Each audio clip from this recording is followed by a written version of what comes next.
잠시 기도하겠습니다. 하나님, 이 시간 하나님의 살아있는 말씀을 듣기를 원합니다. 우리의 마음의 그 밭을 주님께서 기경하여 주셔서 하나님의 생명의 말씀, 능력의 말씀을 심겨 주시옵소서. 악한 사담하기 틈타지 못하도록 주여 우리를 막아주시고 하나님의 은혜를 경험하는 시간이 되게 하여 주옵소서. 예수님의 이름으로 기도하옵나이다. 아멘.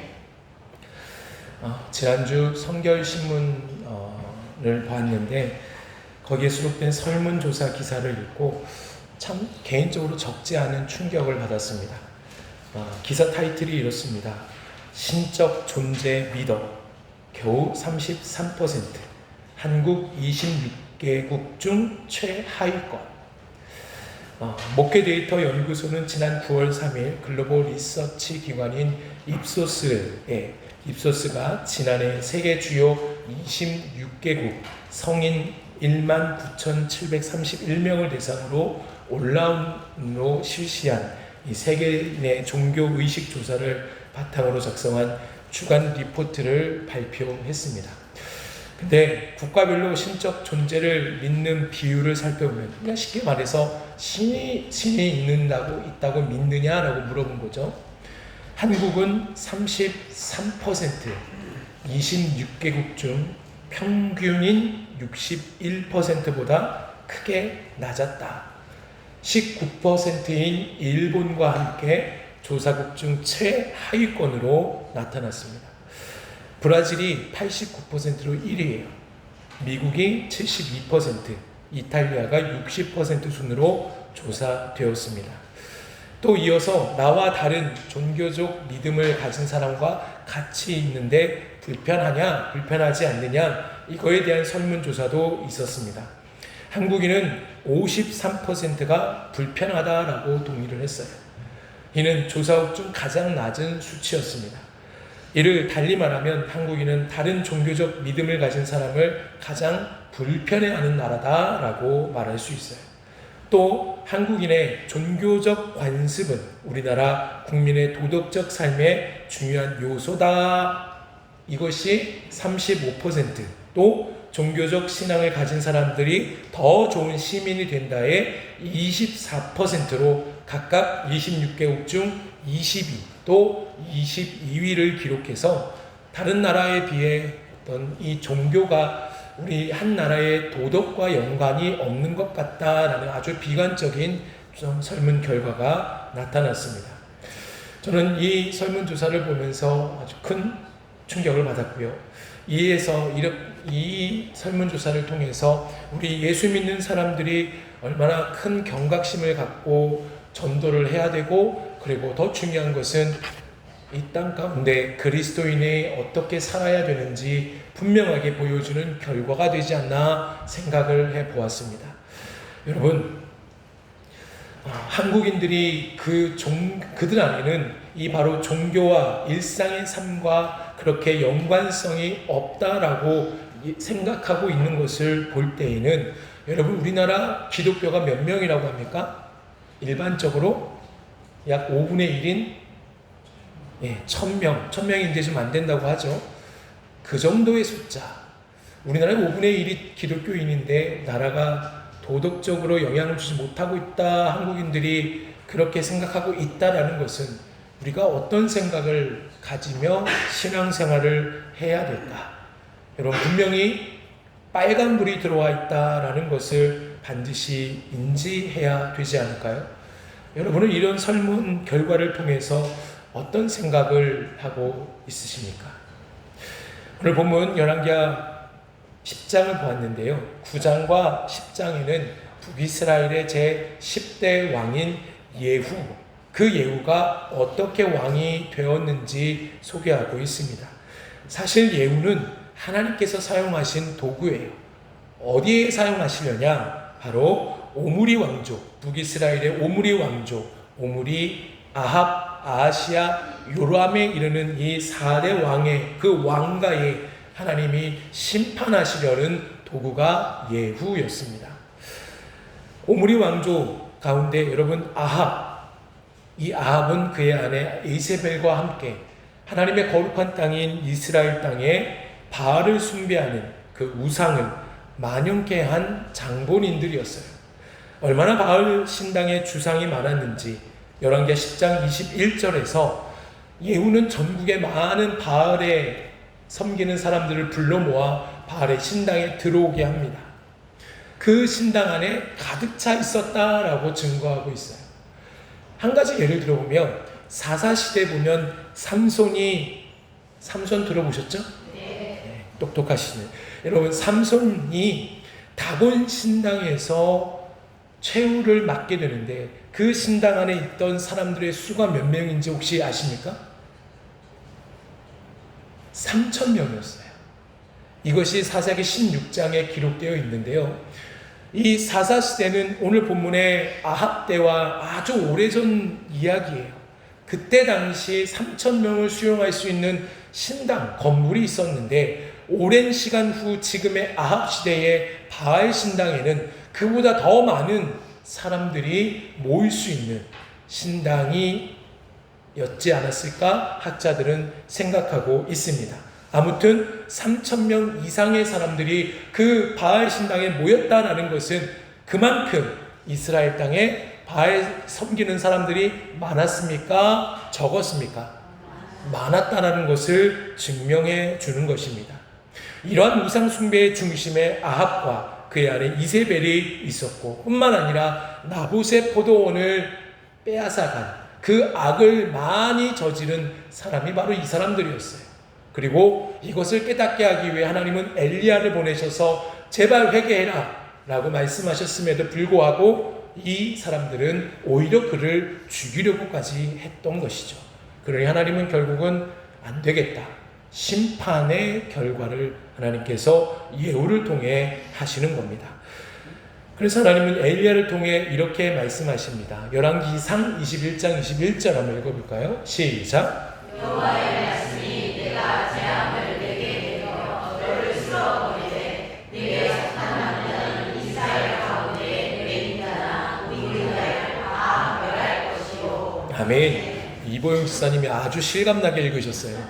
반드시 내가 너를 쓸어버리되. 하나님의 마음을 제가 느낄 수 있었던 것 같아요. 여러분, 결국 하나님은 이러한 심판을 누구를 통해? 예후를 통해 하셨던 겁니다. 그래서 그 내용이 열왕기하 9장과 10장에 기록되어 있는 거예요. 그러면 예후는 어떤 반란을 일으켰습니까? 다시 말해 하나님께서 예후를 통해 하신 아합 왕가의 심판은 어떤 것이 있었을까? 자막을 한번 보세요. 그가 한 행동. 1번 읽어볼까요?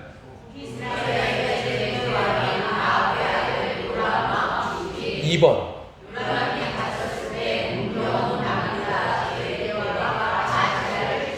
네, 그리고 아합과 아내 이세벨을 죽이고 아합의 아들들 무려 70명을 죽였어요. 그리고 다음 페이지 보시면 아합 집에 속한 관리, 친척, 귀족을 죽였고요. 6번째로는 42명을 죽입니다. 7번째 8번째 여러분, 이러한 예후의 행동을 보면 아합 왕가에 대해 하나님께서 얼마나 화가 나 계셨는지 여러분 좀 느낄 수 있지 않습니까? 못 느끼십니까? 한 가문을 다 아예 말살시키셨어요. 예후를 통해. 그리고 오늘 본문이 바로 앞 자막에서 본 8번째 바알을 섬기는 사람들을 죽이는 그 내용이 오늘 본문에 기록되어 있는 것이죠. 그러니 8번째는 종교개혁을 예후가 일으켰던 것입니다. 전국에 있는 바알을 섬기는 사람들을 제거하기 위해 거짓말을 합니다. 자, 이제 내가 왕이 됐으니 나도 바알한테 제사하겠다. 전국에 있는 모든 바알을 섬기는 사람들 다 모여라. 다 모여요. 왜? 모이지 않으면 죽인다고 했기 때문에 다 모여요. 그리고는 어떻게 합니까? 그의 신하들에게 그 모든 바알을 섬기는 사람들을 죽이라고 명한 것이죠. 25절, 본문 25절 읽어볼까요? 시작.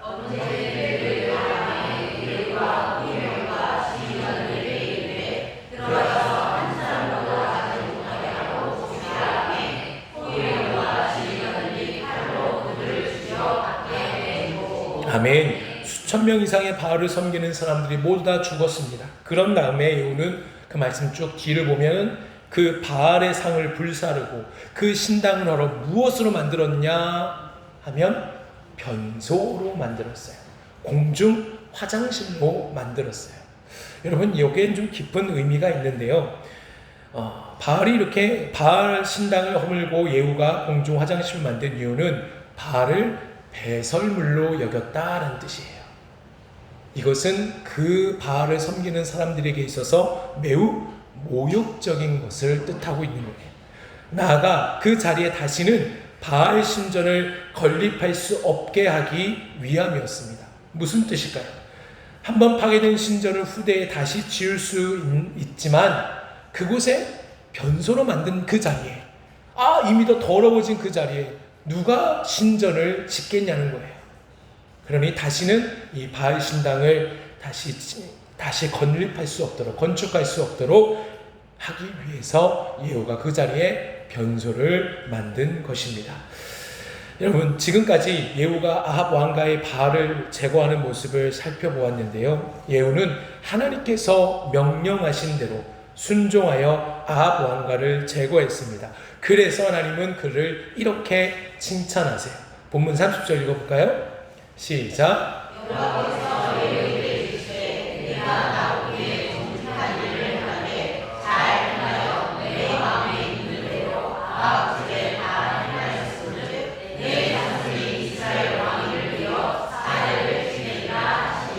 아멘. 하나님 말씀대로 예후 왕조는 예후, 또 여호아스, 요아스, 여로보암 2세, 스가랴까지 4대, 예후 이후로 4대에 이르기까지 그 왕가가 이어지게 됩니다.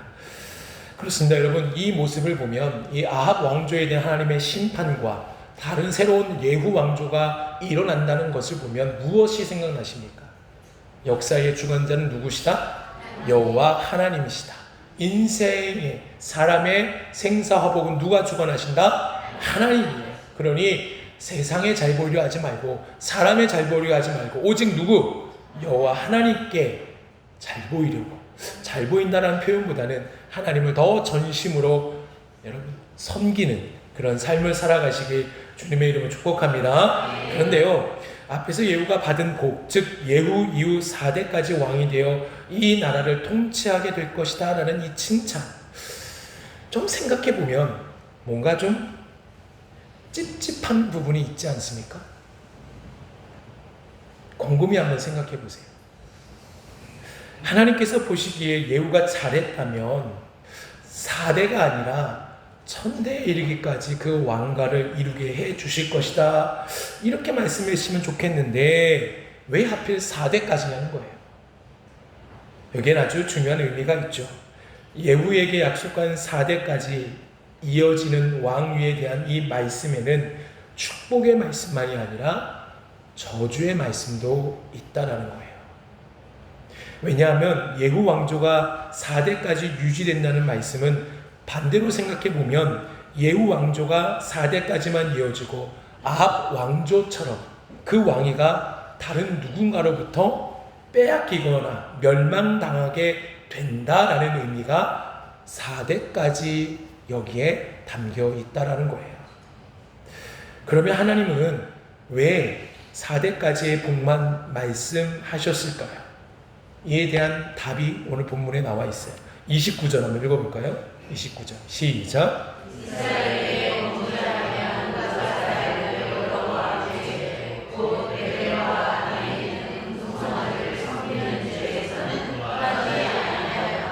이어 31절 시작.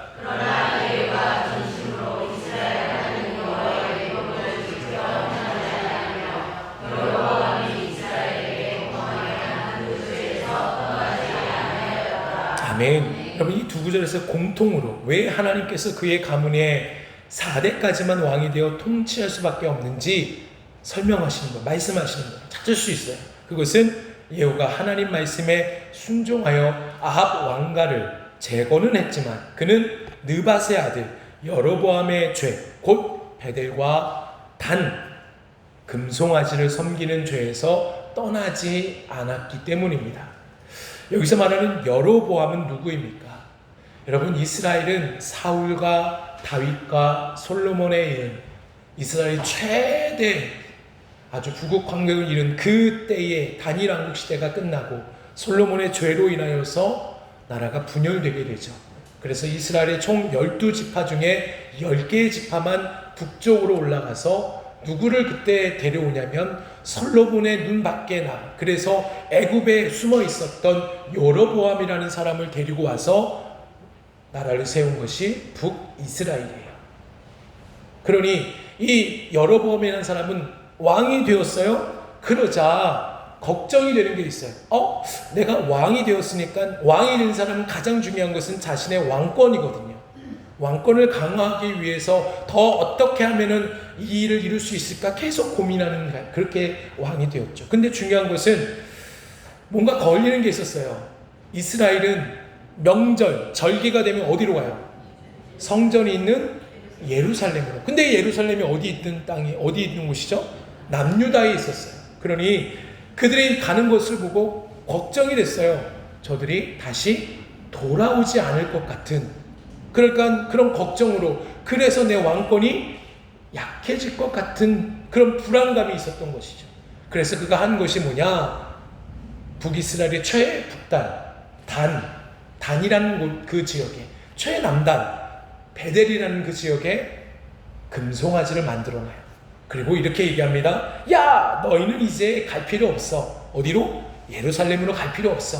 나도 이 성전을 만들어놨어. 그러니까 너희들 가까운 곳에 예루살렘까지 가지 말고 단이든 베델이든 가서 제사해. 갈 필요 없어.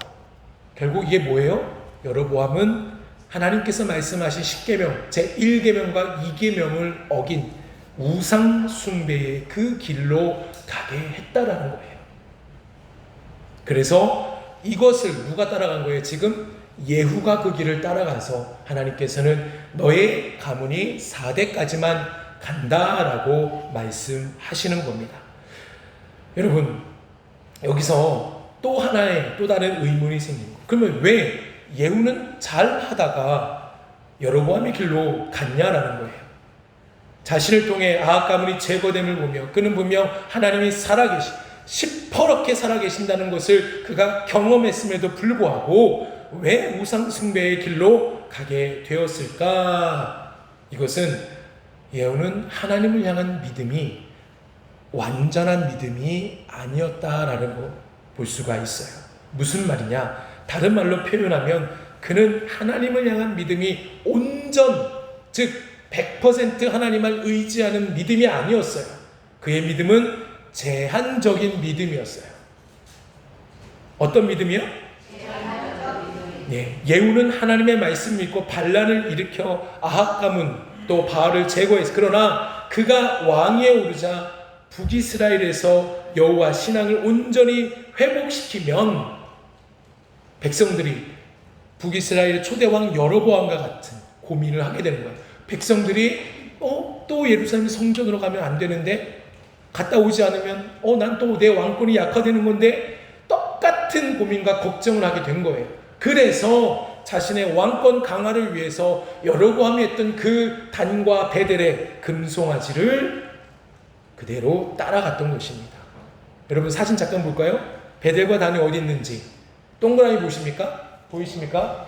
예, 그 위쪽이 북이스라엘인데 동그라미 맨 위에 단이라는 곳, 또 맨 북이스라엘 아래 베델이라는 그곳에 그 밑에 노란 부분이 남유다예요. 저 예루살렘으로 넘어가지 못하도록 모든 국경에 이 금송아지를 만들었던, 그리고 그 금송아지의 길을, 우상의 길을 누가? 예후가 따라간 그의 믿음은 매우 제한적인 믿음이었다라고 말할 수가 있습니다. 여러분, 이 제한적인 믿음이 얼마나 우리 삶 속에, 우리 신앙에 무서운 것인지 반드시 기억해야 돼요. 왜 그러냐면, 다음 읽어볼까요? 다음 페이지 읽어볼까요? 왜냐면 시작. 왜냐하면 제한적 믿음은 곧 제한적인 순종으로 이어지게 되기 때문입니다. 자신의 믿음만큼 순종하게 되어 있다는 뜻입니다. 자, 이해가 되십니까? 믿음이 제한적이 되면 거기에서 끝나는 게 아니라 하나님을 향한 순종의 그 삶이 제한되어 된다라는 거예요. 그것이 곧 예후의 삶이에요. 더 무서운 것은 뭔지 아십니까? 제한적인 믿음이 제한적인 순종을 이어가게 하고 결국엔 제한적인 순종은 하나님의 그 무한하신 은혜를 제한하게 만든다는 거예요. 하나님의 그 사랑, 하나님의 그 놀라운 은혜는 제한적이지가 않아요. 무한해요. 우리가 인간이 생각할 수 없는 놀라운 그 엄청난 양의 하나님의 은혜가 가득 있는데 순종이 제한적으로 되어버리니까 그 은혜마저 제한적으로 바뀌게 된다라는 거예요. 여러분, 예후가 하나님을 제한적으로 믿지 않았다면 그는 바알을 제거하고 나서 금송아지와 그 고질적인 북이스라엘의 그 질병이에요. 영적 질병, 금송아지를 다 제거해 버렸다면, 즉 다시 말해 그의 믿음이 제한적이지 않았다면 그의 왕가는 4대가 아니라 1000대까지 이르게 되었을 거예요. 또 BC 722년에 있었던 북이스라엘이 아수르에 의해서 멸망당할 필요도 없었던 것이죠.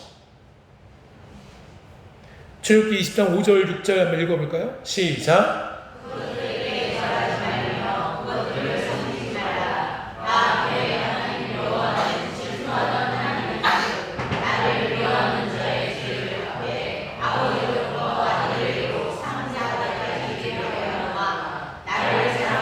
내 계명을 지키는 자에게는 1000대까지 은혜를 베푸느니라. 아멘. 믿으십니까? 아멘. 제한적인 믿음이 얼마나 우리에게 악을 갖다 주는지 여러분 꼭 믿으시기를 바랍니다. 여러분, 그렇습니다. 하나님의 은혜는 인간이 측량할 수 없는 무한하심을 믿으시기 바랍니다. 요즘 우리가 성경 공부를 시작하고 있어요. 지난 목요일 공부 시간에 창조 시대를 들어가면서 일주일간에 이어진 하나님의 천지를 창조하신 그 사건을 살펴보았습니다. 사건보단 하나님의 놀라운 위대하심이죠. 근데 그냥 단지 해와 달과 별을 창조하신 것이 아니에요. 하나님은 그 천지 창조를 통하여서 무질서를 질서로 바꾸신 거예요. 공허함 가운데, 아무것도 없는 가운데 하나님이 하나하나 채워가신 거예요. 흑암 가운데 밝혀주시고 시간을 창조하셔서 결국은 이 모든 것을 하나님의 그 위대하신 말씀으로 창조하셨는데 나중엔 누가 창조가 되죠? 인간이 창조가 되잖아요. 그러면 이 모든 창조, 하나님의 말씀으로 구체적으로 그 능력과 위대하신 하나님의 은혜로 창조하신 모든 것이 누구를 위해서? 사람을 위해서 창조하신 것. 얼마나 기가 막힌지 몰라요. 하나님의 은혜가 얼마나 놀랍고 놀라운지 여러분 깨닫게 되는 시간이었다는 거예요. 이뿐만 아니라 하나님의 은혜는 우리가 측량할 수 없는 무한하심을 여러분 우리가 반드시 믿어야 돼요. 지금도 그 무한하신 은혜를 우리에게 주시려고 예비하고 계십니다. 그런데 문제는 늘 우리라는 거예요. 우리. 아무리 하나님께서 우리에게 무한한 은혜를 주시려 할지라도 받는 우리가 제한적인 순종만을 만드는 제한적인 믿음의 그릇을 준비한다면 하나님께서도 그 이상의 것을 주지 않으신다는 거죠. 그러니 우리의 믿음, 즉 하나님의 은혜를 받게 하는 순종, 그 순종의 양을 이끌어내는 온전한 믿음이 얼마나 중요합니까? 시편 81편 말씀 읽어볼까요? 시작.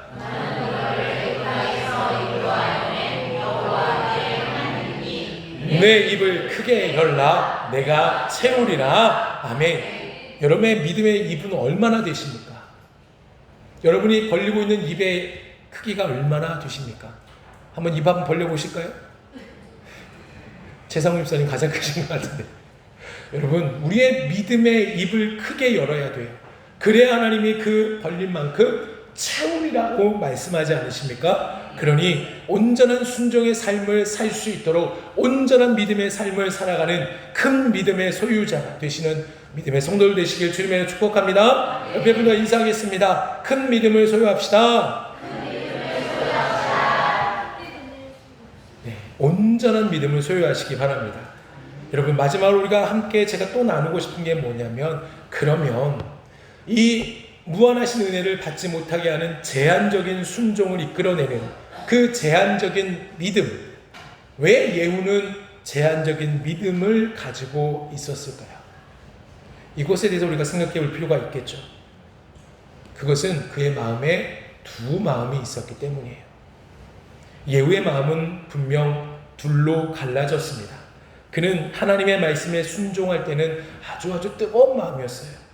그러나 한편으로는 하나님께서 통치하시는 나라의 왕이 아닌 세상적인 왕, 그래서 아무도 무시할 수 없는 왕권을 가져야겠다는 분명한 욕심도 그의 안에 있었어요. 이와 같은 그의 마음은 바로 금송아지를 숭배하는, 즉 여로보암의 길로 가는 것으로 분명히 증명되고 있습니다. 그는 왕이 되자 이 모든 것이 하나님의 은혜임을 잊어버리고 하나님을 향한 충성을 잊어버리고 금송아지 우상 숭배로 돌아서 버렸습니다. 다시 말해 그의 마음에 두 마음이 있으니 하나님께만 집중된 마음에서 분리되어서 결국은 배신하게 된 것이에요. 이를 통해 우리가 알 수 있는 것은 무엇이냐? 두 마음을 갖는 것은 결국에는 하나님을 향한 배신으로 이어지게 되어 있다라는 것이에요. 여러분, 성경에 말하는 두 마음은 일반적으로 하나님과 세상을 얘기하고 있습니다. 하나님을 향한 믿음이 있지만 여전히 내려놓지 못한 세상에 대한 동경과 세상에 대한 욕심의 마음이 있다면 결국에는 하나님을 향한 마음, 믿음이 조금씩 사라져요. 조금씩 사라지고 세상의 욕심으로 계속 마음이 끌리게 됩니다. 그리고 나중엔 하나님을 떠난 세상으로 가득 찬 삶으로 바뀌게 되는 것이죠. 그러니 하나님을 향한 믿음이 제한적이 되어서 당연히 순종도 제한적으로 바뀌게 됩니다. 하나님의 말씀을 듣고 완벽하게 순종해야 되는데 자로 재기 시작합니다. 나의 삶을 비교해서 하나님 말씀 네 아멘 하겠습니다가 아니라 바로 거기가 돌아가요. 하나님, 제가 좀 이런 일 때문에 잠깐 순종 못할 것 같아요. 다 내년에 할게요. 하나님. 자꾸만 자로 재게 돼요. 제한적인 순종으로 이어지게 되는 것이죠. 아니면 세상적으로 여유가 생겼을 때, 물질적으로 명예와 권력이 생겼을 때, 여러분, 우리는 잘 한번 생각해 볼 것이, 우리의 순종의 양이 내가 어려울 때 순종을 더 하는 것 같습니까? 여유가 있을 때 순종을 더 하는 것 같습니까? 잘 생각해 보세요.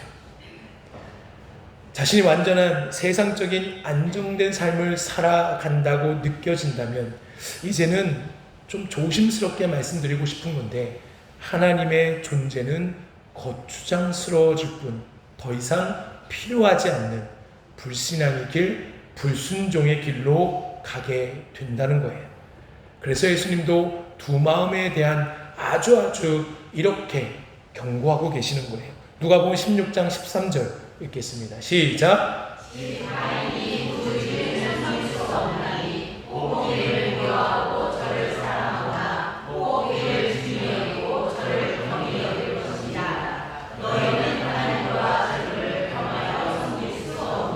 아멘. 제가 지금까지 드린 말씀이 한 말씀으로 끝나지 않습니까?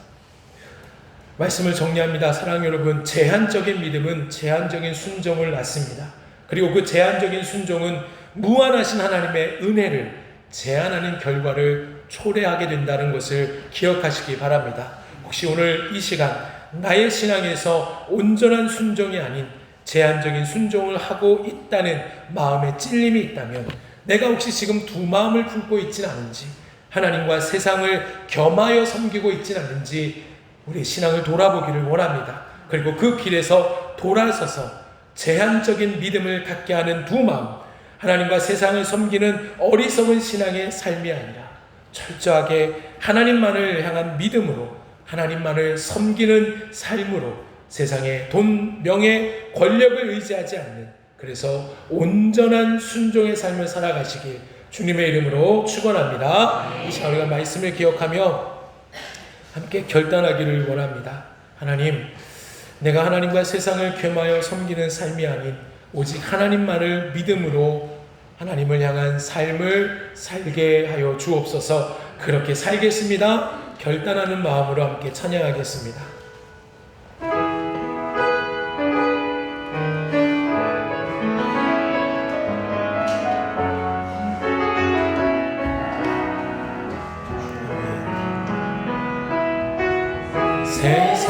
흔들리고 사람들은 변하여도 나는 주를 섬기리. 주님의 사랑은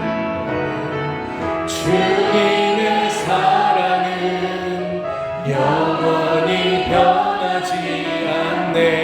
나는 주를 2절 할까요? 믿음 흔들리고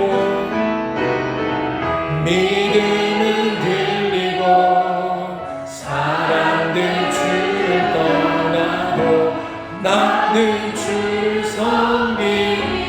아멘이십니까? 주님의 나라는 영원히 패하지 않네. 나는 주를 신뢰. 오직 믿음으로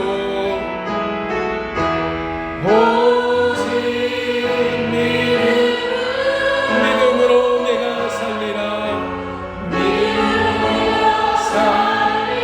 오직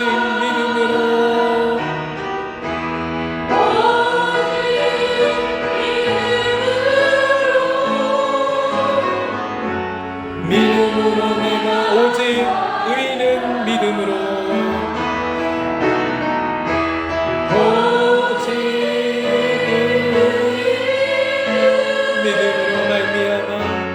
믿음으로 말미암아 살리라. 오직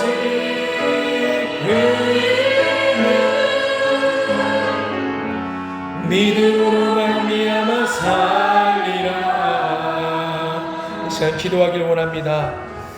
하나님의 무한하신 은혜를 제한하는 제한적인 순종을 하지 않도록 제한적인 믿음을 버리고 완전 믿음으로 살겠습니다. 절대로 내 마음에 하나님과 또 세상을 겸하여 섬기지 않는 두 마음을 품지 않고 오직 하나님을 섬기는 삶을 살겠습니다. 우리 주여 한번 주여 기도하겠습니다. 주여, 살아계신 아버지 하나님 감사합니다. 하나님 오늘도 귀한 말씀 주심을 감사합니다. 하나님, 우리가 예고와 같이 제한적인 믿음을 갖지 않기를 원합니다. 하나님, 그가 자신의 마음에 두 마음을 품었기에 하나님 세상과 하나님을 두 마음을 품었기에 결국에는 그 세상으로 하나님 말미암아 하나님을 버리게 되는 금송아지의 길로 걸어가게 되는 그 모습을 보게 됩니다. 하나님, 혹시 우리가 그런 마음이 있지 않습니까? 하나님, 우리가 혹시 두 마음이 있지 않습니까? 세상의 돈과 권력과 명예를 바라보며 또 자녀만을 바라보며 하나님 사랑하게 만드는 그런 마음이 없고 오직 전적으로 하나님만을 믿고 하나님만을 의지하며 하나님만을 순종하며 살아가는 우리 믿음의 성도들이 되게 하여 주옵소서. 온전한 믿음으로 절대로 제한된 순종이 있지 않게 하여 주시옵소서. 하나님 말씀에 자로재지 않고 하나님 내가 다음에 하겠습니다 하나님 이런 말이 아니라 하나님 아멘, 그 순간에 오직 아멘 하나님 철저한 순종의 삶으로 무한하신 하나님의 은혜를 우리 삶 속에 마음껏 누리며 살게 하여 주시옵소서. 하나님, 예후는 참 하나님 말씀에 순종을 했습니다. 하지만 결국엔 자신의 마음에 세상이라는 하나님과 두 마음을 섬김으로 인하여서 하나님을 버리고 우상의 길로 걸어가는 것을 보며 안타까운 마음이 듭니다.